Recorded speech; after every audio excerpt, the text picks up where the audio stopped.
Howdy folks, I'm Adaptable Adder, agilely adding additional arithmetic articles. I'm Amber. And here are more arithmetic articles for us to add. I don't know why we're doing it. I guess we just take one article and we add it to another article and we have two articles. Well, I think you could talk about numbers as articles, maybe. I'll write Kind of that like, down. I'll kind write of, that down. yeah. Let's get started. All right, folks, and our first letter is titled, Am I a Jerk? My roommate refuses to do any chores, so I raised rent without telling him. My roommate refuses to do any chores in our apartment. He doesn't clean, doesn't take out the trash, doesn't do dishes or anything. We've split the rent and utilities down the middle for the last year, but a few months ago, he just stopped doing all the chores with no explanation, and when I brought it up to him, he tells me that he doesn't need to do them because I do them perfectly fine on my own. So I raised his rent by about $150 a month to contribute to this, and he didn't seem to care, but a mutual friend said that he was very upset with me about it and didn't want to directly tell me. I would lower rent if he did chores. He's upset that I raised it, but still doesn't do anything. Am I the jerk? All right, folks, what do you think? I mean, I don't think OP is the jerk for wanting some way to offset, the time and energy they're putting into the chores. Yeah. But I don't know about the legalities of this situation. Like, I don't know if OP is the leaseholder or if they're both leasing an apartment from the same place and splitting. Like, if it's just a mutual agreement between the roommates, that might be something that OP can arbitrate. But if OP actually has a lease with this roommate, then that might be a little bit thornier legally. Well, I also kind of want to point out that he doesn't even understand why he's getting charged more rent, right? Because OP hasn't confronted them and given them a reason. Say, look, as long as I'm doing all the chores, I'm going to raise your rent by $150 a month or something like that. So there isn't any corrective action that the roommate can take, and or that they know of. And so I just think that they're not a mind reader, so OP should sit down and outline what the expenses entail, right? So that the roommate has a clear picture about that. Yeah, I mean, I mostly agree with what you're saying, but it seems like OP has already expressed to them the chores are an issue, and the fact that the roommate is unwilling to do chores in their shared living space is like unacceptable. Oh, absolutely is unacceptable. I'm not saying that OP shouldn't raise his rent. I'm just saying that he needs to explain why he's raising the rent. Right, I always meant like I feel like it might even be correlative enough. I don't know if it requires that much mind reading. Well, but again, like, if he doesn't understand it, then Well, he that's doesn't fair. understand it, right? I mean, I think that's just one of those things where you need to outline it. But let me know what you folks think. So anyhow, take care and good luck. And JDon82 says, not the jerk. He wants a maid and he needs to pay for one. Also, he's getting off cheap. When I had someone coming over to clean for me, it was $260 a month, and that was a low cost of living area.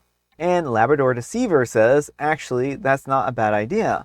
Mom had a cleaning lady come over once a week when I was a kid, and she did a spot-on job, raised the rent, and used the proceeds to pay for the housekeeping.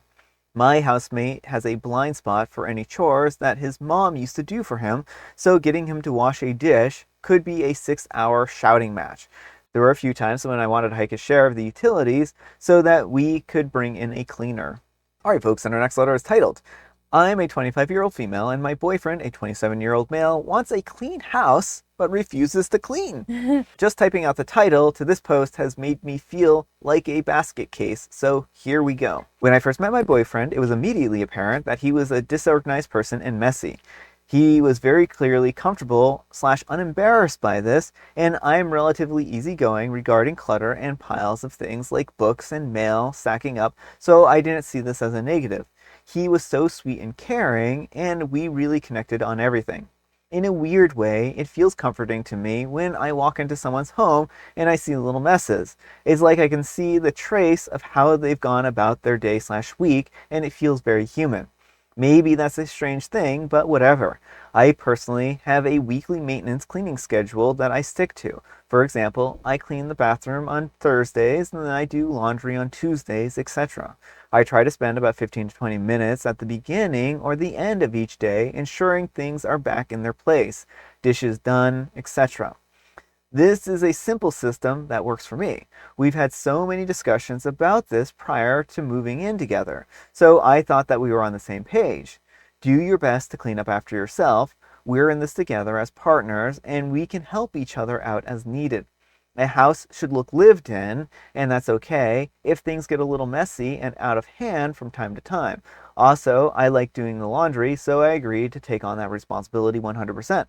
We agreed that we would delegate specific chores if necessary. Then something weird happened when we actually moved in together. Suddenly, he had this very high standard for cleaning that he isn't willing to hold himself to, like at all.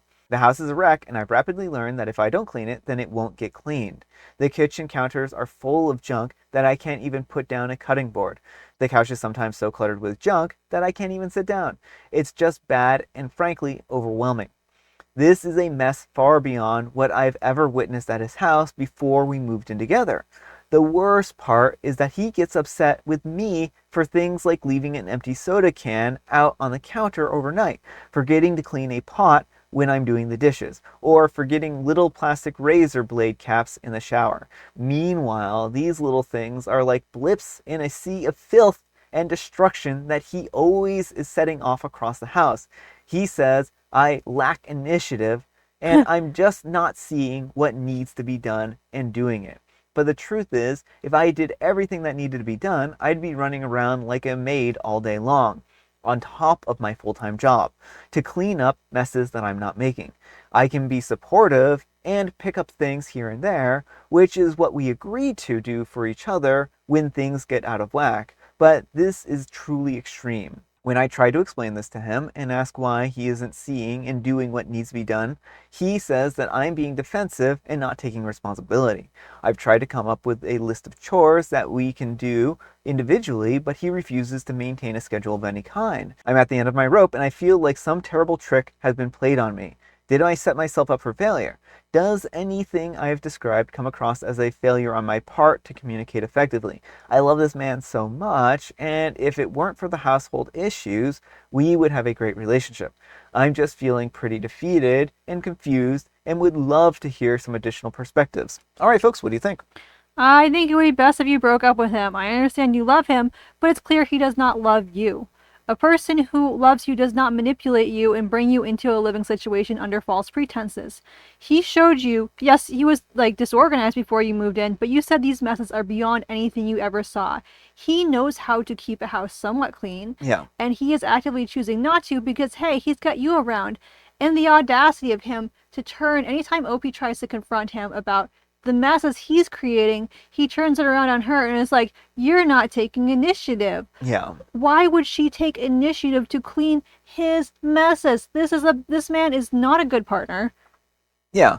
Well, I mean, I think that's really what this boils down to. I think that since OP has tried chore schedules, OP has tried the lenient route of being like, well, just kind of pick up after yourself as you go along. And none of it seems to work. Like, all of the house cleaning has become OP's responsibility, and he has no responsibility to cleaning. I think that OP, this is one of the rare times where you have to set an ultimatum, and if he doesn't start cleaning, then that's the end here. But I would worry that if you two got married, he would just slip right back into being a messy person and putting all the responsibility back on OP. Yeah, well, I think the worst part of it is that they had explicitly agreed before they moved in together that they were going to end this together. They were a team. Yeah. And as soon as OP moves in, it's all on her. Yeah. Like, I would not marry this man. I would especially not have children with this man because he's not going to give childcare. Yeah. I think it is time to cut your losses. You can love him very much, but also recognize that he does not love and respect you in the way that you need him to, and leave him. Yeah. So I just feel bad for OP because it's clearly this was a bait and switch, right? He presented himself one way and he switched to a completely different person. If they want to have a relationship, then he needs to have his own house at this point in time, right? For him to live in his own filth. And OP can live in her own place. But that's not a great kind of relationship to have. But let me know what you folks think. So anyhow, take care and good luck. And Febreze Baby says, move out, break up. Come on. You're his maid. He's not willing to compromise or follow a schedule because he's trying to break you. Once you tolerate this, he'll know that he can do anything. And OP replies, he says setting a schedule and assigning specific chores to each of us would make him feel more like a roommate than a partner. I feel sad at the prospect of breaking up or moving out, but at the same time, I wouldn't miss the constant pressure and stress this mess is causing me. What do you think about that comment? Do you think that he is trying to break her? I think absolutely he is. It seems to be his end game is to manipulate her into believing that these chores are her responsibility. He has shown that he cannot do chores without a chore schedule, and like what he means by I feel like more like a roommate is I expect my partner to do all the cleaning for me. And Tea Room 442 says, what you wrote out is bonkers. Do you let him get away with this BS? The obvious answer is I take full responsibility for the empty soda can. Do you take responsibility for whatever messes that you left around the house? And OP replies, I feel like the arguments and conversations that we've had about it leave me spinning in circles. When I try to point out the weird double standard and hypocrisy, he says that I'm being defensive because instead of apologizing and explaining to me how I am going to take accountability, I'm deflecting by pointing out his flaws and issues. It's mind-numbing. I mean, he is literally deflecting. Like, Mm-hmm. he is accusing OP of the very thing he's doing. Yeah. OP, you do not want to be in a relationship who can manipulate you like that. Like, that is very clear. If he makes you feel like your head is spinning and makes you doubt yourself like that, he is not a good partner. He's a manipulator. All right, folks, and our next letter is titled, Today I Messed Up Because I Fell Asleep in a Bathtub. So I have the flu and a bunch of mini issues that came up with that, an ear infection, nausea, headache, etc. So for the first time in a very long time, I decided that I was going to soak in a bath.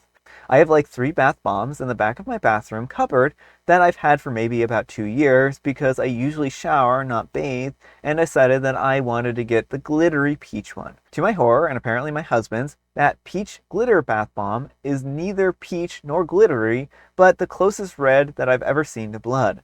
I'm soaking and I knock out, and I must be a shallow breather. From what I was told, I was faced away from the door, and the way that my hair was drooped down made me look as though my face was down in the water. I'm a very, very heavy sleeper. I have like 20 alarm clocks set in the morning to wake up, and I still tend to get up late, so my husband touching my leg didn't wake me up, nor did his scream. And apparently my skin felt ice cold. My brother-in-law runs in and starts freaking out, running back to find his phone, and my husband tries to grab and hold me. I imagine this was very dramatic. And in that process, my head goes under the water for a second and I pop up because I got water in my nose. I'm confused as to why my husband is crying. My brother-in-law runs back in, thanking God, and my husband is trying to find where the blood is coming from. I'm obviously terrified by the audience while I am butt naked in the bath. And as if this couldn't get worse, I was asleep so long that the bubbles were gone, so I was just exposed. I yelled at them to get out, and I just stood up and then showered. Definitely not a fan of the situation. I'm going to stick to showers. Going to avoid my brother-in-law for the rest of my life. All right, folks, what do you think of that? Oh, I feel bad for OP, but hopefully it'll be one of those situations that you can look back on and laugh about in a couple of years. Yeah. Like, it's very mortifying in the moment, and I don't envy OP at all. I'm sure it was a very traumatic situation for husband and brother-in-law temporarily, and so hopefully everyone will be okay in a little bit. Well, I mean, at least OP knows that their husband has their back, Mhm. right? Now, I will say that I think it's a extraordinarily bad idea to fall asleep in a bath. Yeah. So, if at all you feel too sleepy to bathe, I would suggest not sleeping in the bathtub or not taking a bath. And it's difficult because, like, OP was probably, feeling nice and comfortable in the bath. But again, like, you don't want the water to get too cold if you're bathing. You don't want to, if you're sick already and then you have your body temperature lowered because the water gets cold, that's not great. And then also the drowning hazard of falling asleep in the bath. Like, there's a lot of stuff that could really go wrong there. So I just don't recommend it. But let me know what you folks think. So anyhow, take care and good luck. All right, folks, it is tea time. Grab your beverages of choice. I've got some tea right here, and Amber, she has a joke. Why did the chicken hop from one car to another? Well, it was clearly trying to cross the road. To get to the other ride. Oh, its ride-sharing app failed, and so now it was trying to do it manually. And today is National Snuggle a Chicken Day. Snuggle a chicken? Yeah, like cuddle them. Apparently, chickens, when they feel happy and content, like safe with someone, they like being held and petted by people. Oh, very nice. Chickens are also very vicious, so don't get on their bad sides. And I have Earl Grey. Alright, folks, that's all the time we have for today. Thank you so much for watching. Happy, wonderful Wednesday, folks. Hump Day, Friday, Junior's Eve. Amber, we need some kind of moral advice and or guidance, and please have it in the form of a haiku for Haiku Wednesday. Be open and true. Don't manipulate those close to you. Clean your house. I like it. I like it. Thanks so much for watching, and we'll see you all tomorrow. Bye.